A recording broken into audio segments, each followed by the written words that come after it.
Good morning, generals, and welcome back this year to the 2019-2020 school year. I'm Dr. Robert Frazier, and I'm over the Business, Arts, and Marketing Academy. I'm Ryan Robertson, Assistant Principal over the Science, Technology, Engineering, and Math Academy known as STEM.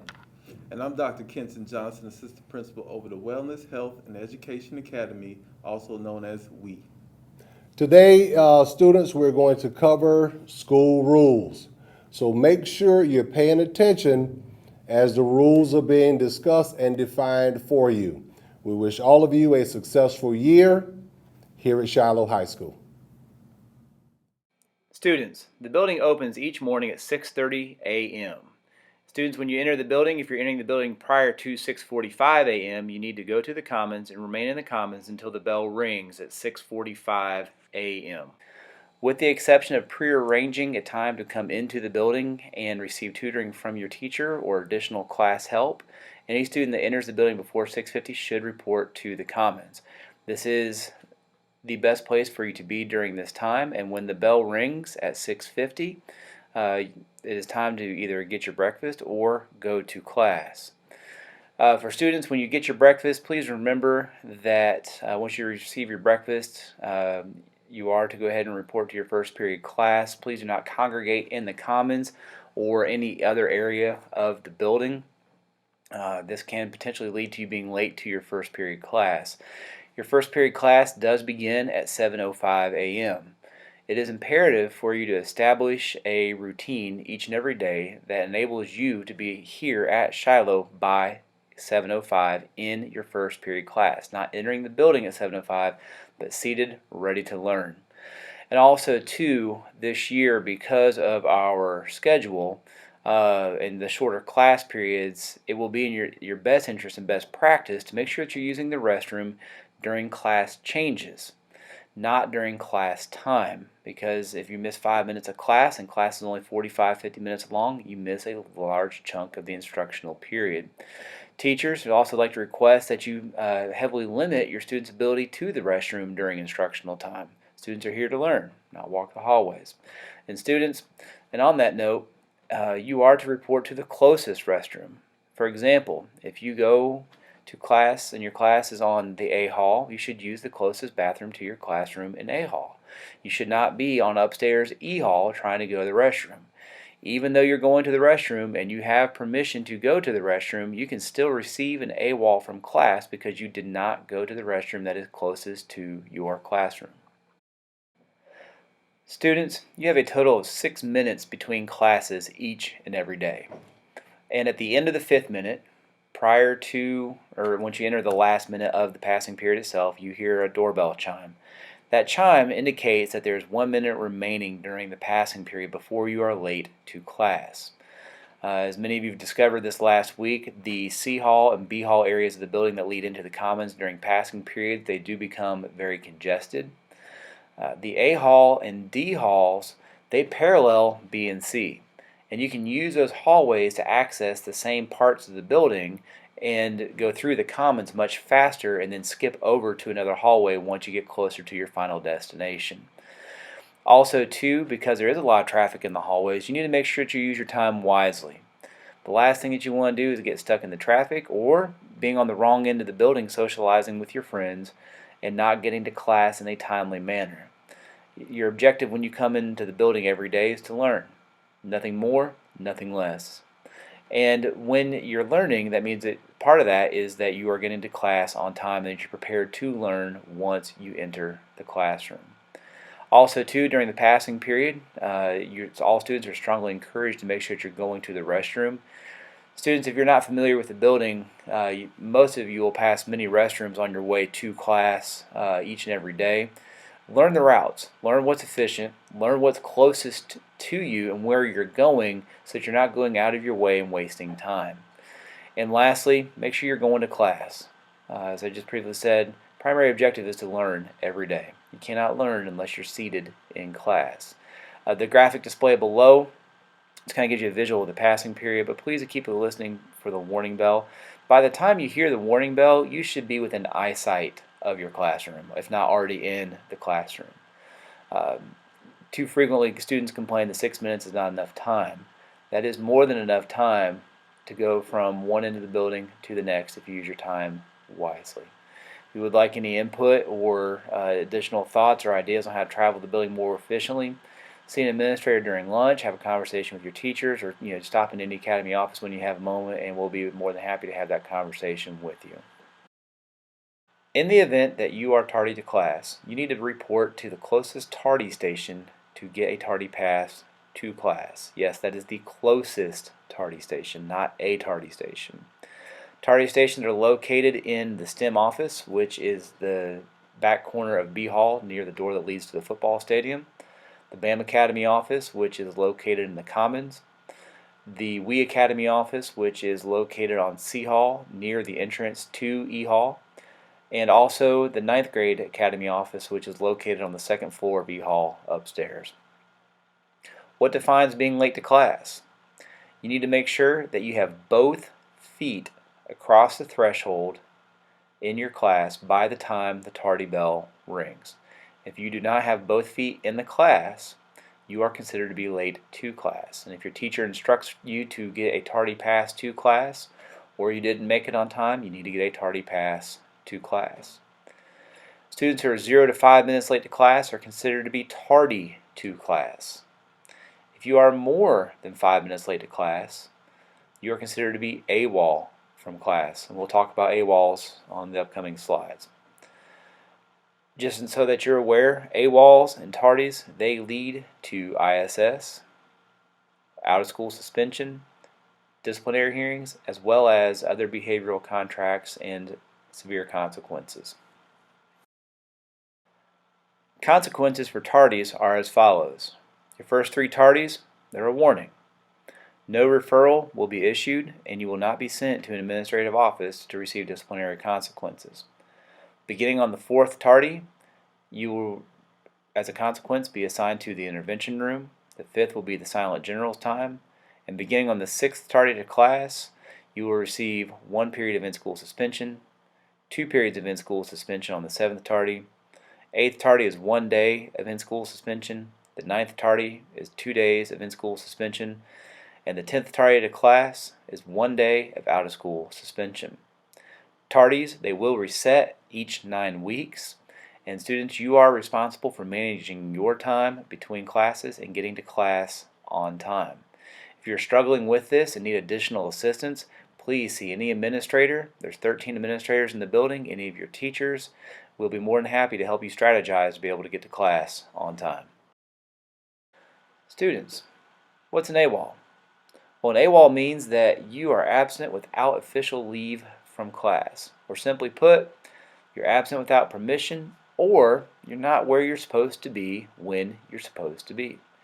Every single student inside this building has an assigned place to be at all times, and it is the expectation of the school for you to be in those places at all times.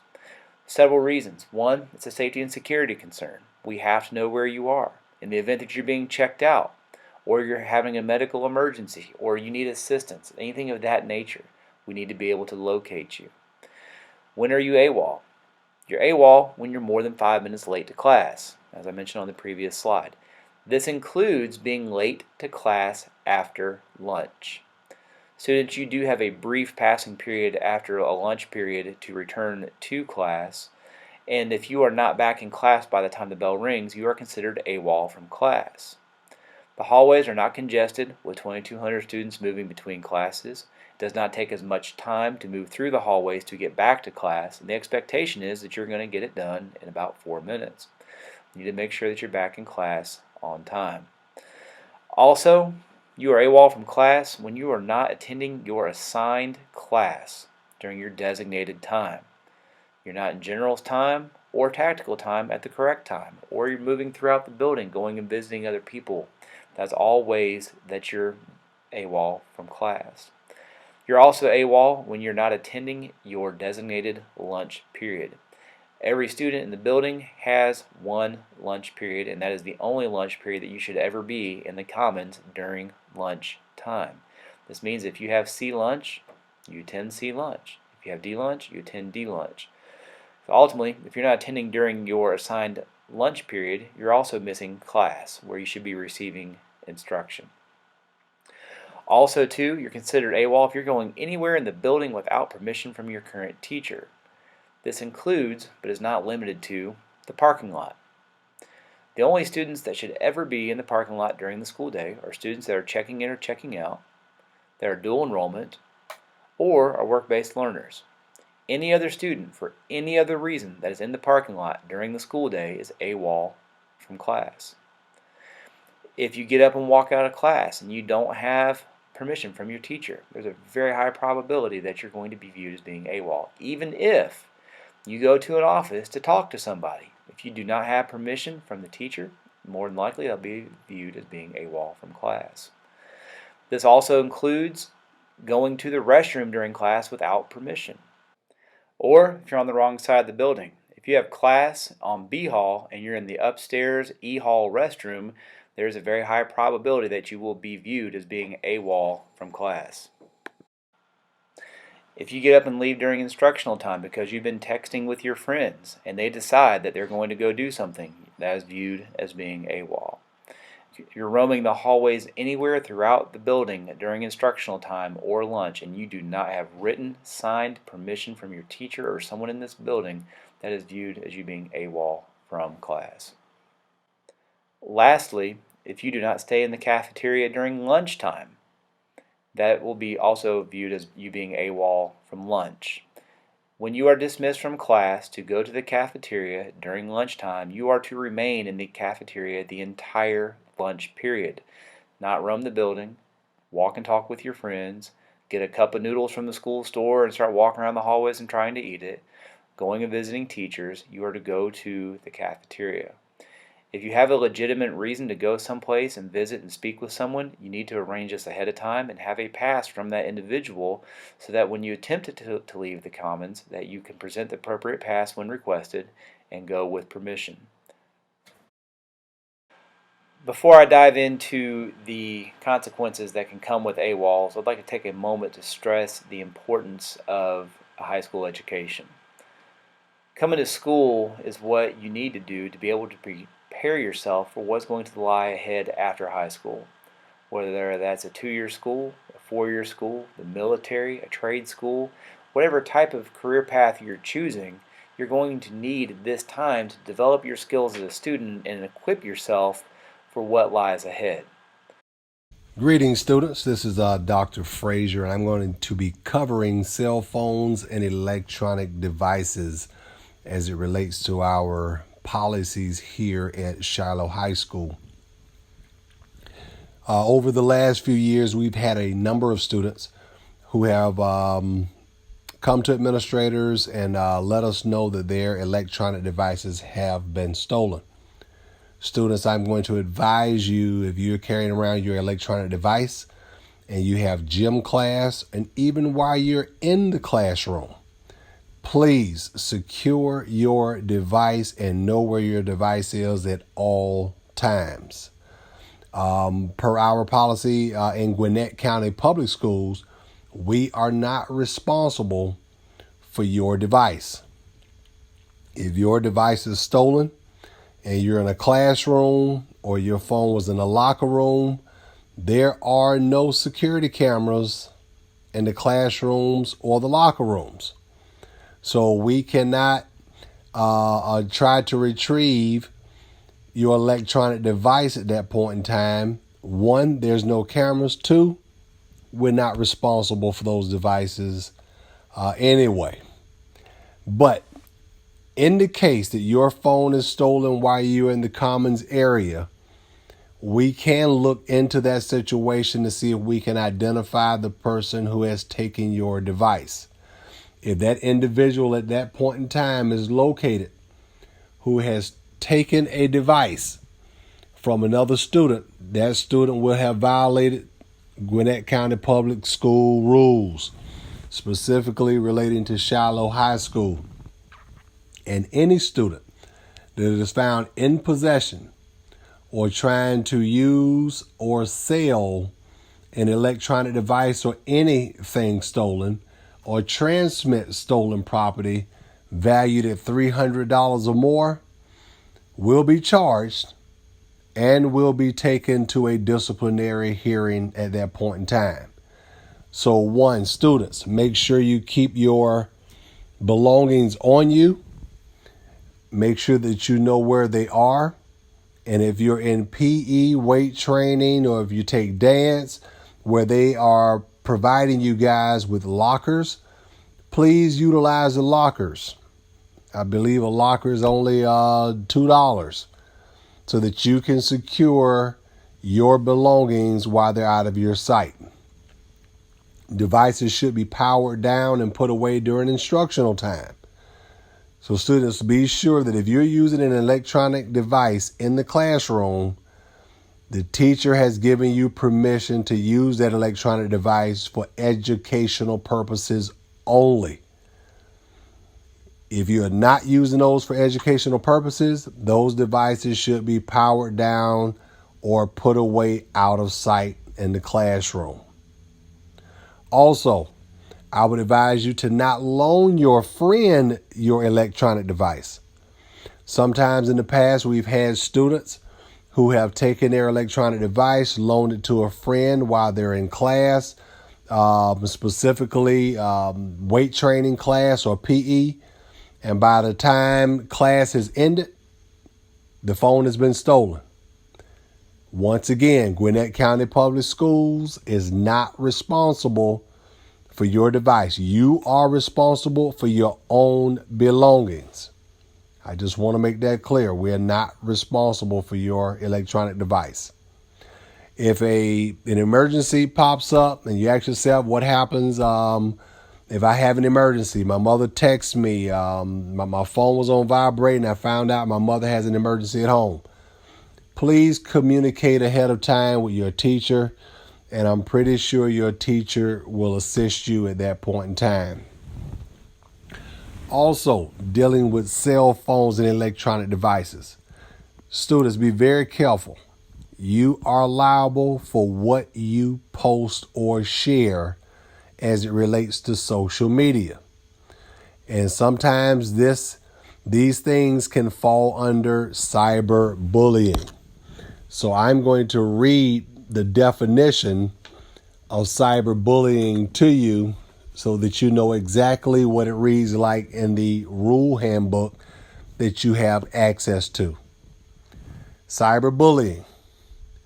Any electronic communication, whether or not such electronic act originated on school property, off school property, with school equipment, or with non-school equipment, that one is directed specifically at students, two is maliciously intended for the purpose of threatening the safety of those specified or substantially disrupting the orderly operation of the school, and three creates a reasonable fear of harm to students, person, or property, or has a high likelihood of succeeding in that purpose. So students, when you're having issues with each other and you're posting these comments or posting videos on social media, whether you're at home on the weekend or whether you're at school, that constitutes cyberbullying and could constitute a terroristic threat. Those issues can and will be investigated, and you can find yourself being given a consequence for what you post on social media. So be very careful about what you post and how you're interacting with your friends on social media.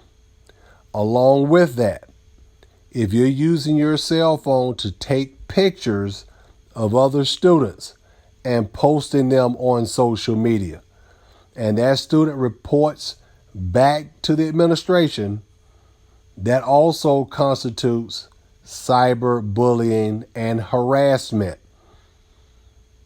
And you also fall underneath the rule violation of unauthorized use or improper use of an electronic device. So make sure that you're being responsible with your use of your electronic device. Also, buses and transportation.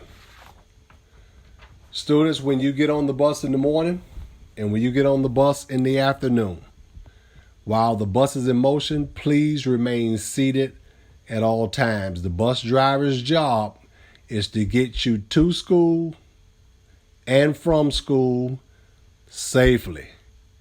So make sure you remain seated at all times. Also, going along with buses and transportation, from the rule book as it relates to school bus infractions, disruption of a school bus, you will be suspended from that school bus. And I'm going to read some things that are underlined under disruption of violations of a school bus. Throwing objects at the bus driver. Failure to follow directions, rules, or regulations. Use of mirrors, lasers, flash cameras, or any other lights or reflective devices during the operation of a school bus without permission of the driver. Posturing to fight on the bus. Students, if you're on the bus and you're having a disagreement with someone, as soon as you stand up and you guys are going back and forth, you have violated school rules and will be dealt with according to the school bus infractions. Fighting on the bus. Excessive noise on the bus. And use of any electronic device during the operation of a bus, including but not limited to cell phones, audible radios, tape or compact disc players without headphones. So the bus driver has rules, and I'm pretty sure they ask you guys to use your headphones because no one wants to listen to your music. So you have your phone, that's for your personal use. So make sure you have headphones on, but more importantly, understand and know the rules that the bus driver gives out. So also, when the bell rings at 2:10, we're asking everyone to leave the building. If you have a pass to come back inside of the building, make sure you show your pass so you can come back inside of the building. If not, make sure that you get on the bus before 2:17. That's not walking to the bus at 2:17. That's being on the bus before 2:17 because the doors will close and the bus drivers will not open the door once it turns 2:17. And that's because at 2:18, all buses are going to leave the school. So make sure when you're dismissed that you're not hanging around, talking to your friends, and not being aware of the time of getting on the bus. Once again, at 2:17, the doors will be closed, and those buses will pull off at 2:18. So students, I encourage you to listen to the policies on electronic devices and use them appropriately, as well as making sure you're on your best behavior while riding the bus before school and after school. And I want you guys to have a successful 2019-2020 school year. All right, students, we are getting to the end of this presentation. We just have a few more things to cover before it's complete. We wanted to give you a chance to talk about choice words and things that you may say that can get you into a lot of trouble. When you think about incidents when you get upset and you get mad and you start saying profanity or making threats, you want to be careful with these kinds of things because these things have in the past landed students at the Office of Student Discipline at a student disciplinary hearing because they said something when they was angry and they could not take it back. Once it's said, it is said, and it's something that we have to address within the school building. So be careful of what you say and make sure that anything you do say is something you will be able to defend later on and not have to make your way to the Office of Student Discipline. Also, following instructions. This is something that's very important in a school building. We have so many things going on at one time. We have to make sure all students and staff are safe. So we want to make sure we follow all staff instructions, and that when the teacher tells you to do something in the classroom, that you make sure you listen. This is a part of the student handbook, and it is against the rules not to follow instructions. So make sure that this is something that you pay attention to. Also, we want to address horse playing. When you're horse playing in the hallways and in the classroom, the person that's looking may not be sure that you're playing around, and they may address it as a serious incident or think it's a serious incident. It's much easier to not do it and not have to deal with it at all than to try to explain it as playing around after the fact. You may not be able to convince the individual or assistant principal dealing with the incident that it was just a game or you were just playing. So let's avoid horse playing altogether, and let's just make sure that we're doing what we're supposed to do at all times. Also, actual fights will result in a panel. So make sure that you're doing what you're supposed to do, and if you have any incidents going on, that you come to an administrator prior to getting into a physical altercation. Physical altercations will be handled very seriously and could lead to you being removed from Shiloh High School by way of a disciplinary hearing. Also, any kind of illegal contraband will be dealt with very seriously and will involve law enforcement. So make sure you keep any illegal substances off our campus, and make sure that if you hear about any illegal substances, that you let someone know that can address these issues. We do not take these things lightly, and we want to make sure that we have a drug-free campus.